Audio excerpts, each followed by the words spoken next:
सकारात्मक विचारांमुळे आणि त्यासोबतच लॉ ऑफ अट्रॅक्शनच्या कंटिन्युअस प्रॅक्टिसमुळे तुम्ही अगदी तुमच्या शरीरामध्ये असणाऱ्या कोणत्याही आजाराला सुद्धा बरा करू शकता. असा आजार जो कितीतरी पटीने जीवघेणा ठरू शकतो. हेच सांगण्यासाठी मी आज तुम्हाला एक सक्सेस स्टोरी सांगणार आहे. ही success story how the secret changed my life या पुस्तकातली आहे. हे पुस्तक द सिक्रेट पुस्तक ज्यांनी रोंडा बर्न यांनी लिहिलं आहे. रहस्य हे पुस्तक ज्याच्यापासूनच लॉ ऑफ अट्रॅक्शन सगळ्या लोकांपर्यंत पोहोचलं आहे.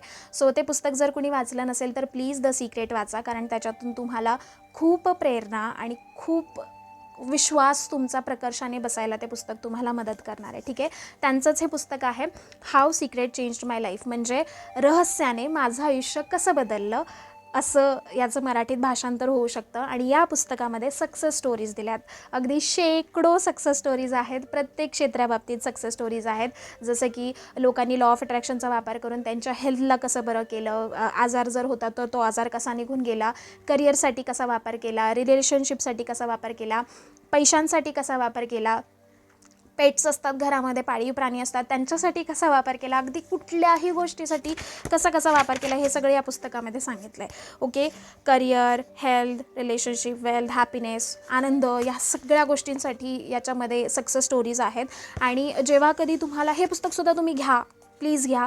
याचं मराठीत भाषांतर आहे का नाही मला माहीत नाही, मी ते बघून तुम्हाला पुढच्या व्हिडिओमध्ये सांगते नक्की.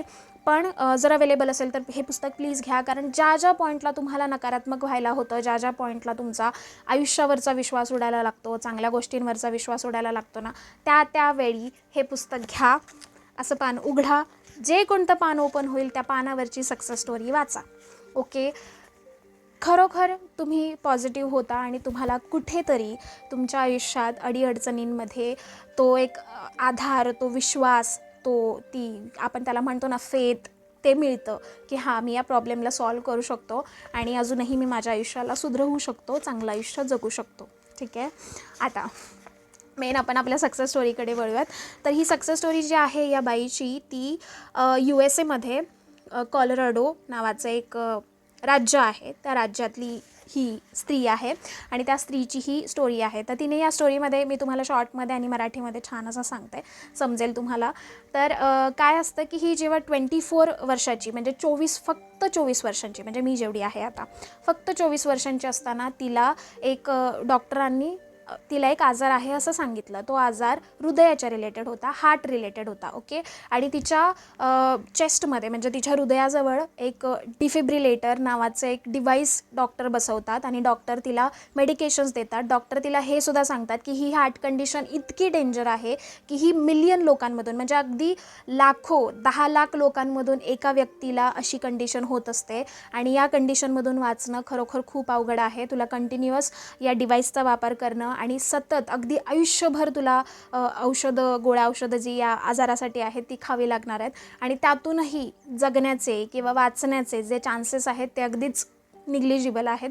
हे जेव्हा तिला कळतं तेव्हा ती हताश होते आणि तिला खूप दुःखी वाटतं. ऑफकोर्स 24 वर्ष म्हणजे आयुष्य फक्त अर्धच संपलं आहे, अजून आयुष्य तिच्यासमोर होतं आणि ऑफकोर्स कोणालाही वाईट वाटतंच. मग त्या पॉईंटला काय होतं, 1-2 वर्ष निघून जातात. त्यानंतर तिला द सिक्रेट या पुस्तकाबद्दल मूवीबद्दल कळतं, पुस्तक नाही. द सिक्रेट नावाचा एक पिक्चरसुद्धा अवेलेबल आहे, यूट्यूबवरतीसुद्धा मिळेल. इंग्लिश तुम्हाला कळत असेल तुम्ही द सिक्रेट बघू शकता. ठीक आहे, तर ती द सिक्रेट हा पिक्चर बघते. मग तो मूवी बघितल्यानंतर तिला लॉ ऑफ अट्रॅक्शन या कन्सेप्टबद्दल कळतं आणि मग ती दैनंदिन जीवनामध्ये लॉ ऑफ अट्रॅक्शनची प्रॅक्टिस करू लागते.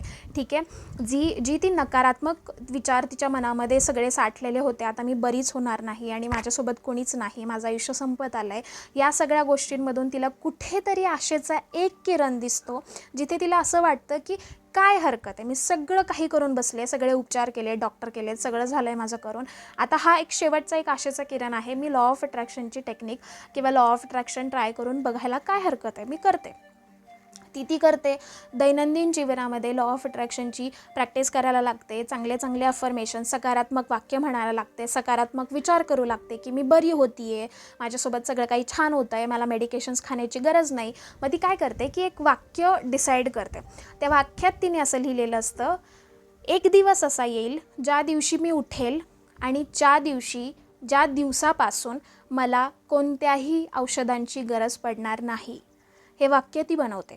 म्हणजे एक दिवस असा येईल ज्या दिवशी सकाळी मी उठलेली असेल आणि त्या दिवसापासून मला कोणत्याही गोळ्या औषधांची गरज पडणार नाही, कोणत्याही डिव्हाइसची गरज पडणार नाही. 6 महिने ती हे वाक्य म्हणत राहते. 6 महिन्यानंतर एक दिवस काय होतं की ती सकाळी उठते, तिचे शूज घालते आणि मार्केटमध्ये जाते. मार्केटमध्ये गेल्यानंतर तिच्या लक्षात येतं, अरे बापरे, आज आपण म्हणजे औषधच घेतली नाहीत. तेव्हा तिच्या लक्षात येतं की 6 महिन्यांपासून आपण जे वाक्य बोलतोय की एक दिवस असा येईल ज्या दिवसापासून मी माझ्या गोळ्या औषधांना हात लावणार नाही किंवा मला गोळ्या औषधांची गरजच पडणार नाही. तो दिवस कदाचित आजचाच असू शकतो. आज माझे मेडिसिन्स मिस झालेत, आज माझे गोळ्या औषधं मिस झालेत. आजपासून मी कोणत्याही गोळ्या औषधांना हात लावणार नाही. आता ह्या पॉईंटला हा मूर्खपणासुद्धा ठरू शकला असता किंवा ठरू शकतो. तुम्ही असं करू नका त्या स्त्रीसारखं. तुम्ही तुमच्या डॉक्टरच्या प्रोफेशनल कन्सल्टेशनच्या म्हणजे त्यांना न विचारता कुठल्याही गोळ्या वगैरे बंद करू नका. अनटिल अँड अनलेस जर तुम्हाला जे काही तुमच्या आरोग्याबद्दल होईल त्याची जबाबदारी जर तुम्ही घेणार असाल तर तुम्ही हरकत नाही तसं करायला, पण करू नका. डॉक्टरांच्या सल्ल्याने करा. त्या बाईने काय केलं की तिने औषधं गोळ्या बंद केल्या त्या दिवसापासून आणि मग 6 महिन्यानंतर ती डॉक्टरकडे गेली. तिने चेकअप केलं. डॉक्टर शॉक होते कारण तिची जी ती मेडिकल कंडिशन होती ती संपूर्णतः बरी झाली होती. संपूर्णतः म्हणजे अगदी काहीच त्याचा नामोनिशान तिथे दिसत नव्हता. आणि मग हे जेव्हा तिच्या लक्षात आलं तेव्हा ती खुश झाली आणि तिने सांगितलं की माझ्या चेस्टमध्ये म्हणजे माझ्या हृदयाजवळ जे डिव्हाइस लावलं आहे डिफिब्रिलेटर ते सुद्धा काढून टाका. डॉक्टर सुरुवातीला घाबरत होते. डॉक्टरांना विश्वास बसत नव्हता की ही कंडिशन कशी काय बरी झाली, म्हणून त्यांना ते डिव्हाइस काढायला थोडीशी भीती वाटत होती. पण तिची अनुमती घेतल्यानंतर त्यांनी ते डिव्हाइस रिमूव्ह केलं आणि डॉक्टरांनी तिच्या तोंडावरती सांगितलं की हे एक मिरॅकल आहे. ओके, ही खूप अद्भुत अशी गोष्ट घडली आहे की 10 लाख लोकांमधून एकाला अशी मेडिकल कंडिशन होते आणि त्याच्या जगण्याचे चान्सेससुद्धा खूप निग्लिजिबल असतात. पण तू फक्त 2 ते 3 वर्षामध्ये रिकवर केलं आहे आणि कसं रिकवर झालं आहे हे सुद्धा कोणाला माहीत नाही. याच्या मागे सुद्धा काहीही सायंटिफिक डिस्कवरी आपण करू शकत नाही, याचा अर्थ कोणाला माहीत नाही आहे. पण जे काही झालं आहे ते छान आहे, अद्भुत आहे आणि खुश राहा असे डॉक्टर तिला म्हटले आणि ती त्याच आनंदामध्ये घरी आली. So this is how law of attraction can literally change your life. Law of attraction तुमचं आयुष्य खरंच बदलतं. ओके, आणि स्टार्ट पॉझिटिव्ह गोष्टींचा विचार करायला लागा. आपोआप पॉझिटिव्ह गोष्टी तुमच्या आयुष्यामध्ये येतील. ठीक आहे, आता मी ट्राय करेल की जास्तीत जास्त यातल्या ज्या सक्सेस स्टोरीज आहेत त्या कवर करू. तुम्हाला पुस्तक घ्यायचं असेल तर तुम्ही पुस्तक घेऊ शकता. जरी तुम्ही पुस्तक घेतलं नाही तरी डोंट वरी, कारण यातल्या मॅक्झिमम ज्या महत्त्वाच्या सक्सेस स्टोरीज मला वाटतात त्या सगळ्या मी कवर करण्याचा प्रयत्न करेल. ठीक आहे, आपण मस्त त्याची एक सिरीज बनवूयात आणि प्रत्येक सिरीजमध्ये मी प्रत्येक प्रत्येक क्षेत्राच्या रिलेटेड म्हणजे हेल्थच्या रिलेटेड, नातेसंबंधांच्या रिलेटेड वगैरे वगैरे ज्या सक्सेस स्टोरीज आहेत त्या टाकत जाईल.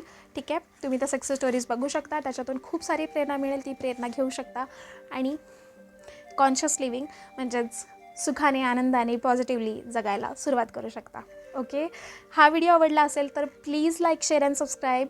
आणि जे काही तुमचे डाऊट्स, क्वेश्चन्स असतील मला कॉमेंटमध्ये विचारा. मी सगळ्यांची उत्तरं देईल. भेटूया पुढच्या व्हिडिओमध्ये. Bye bye and thank you.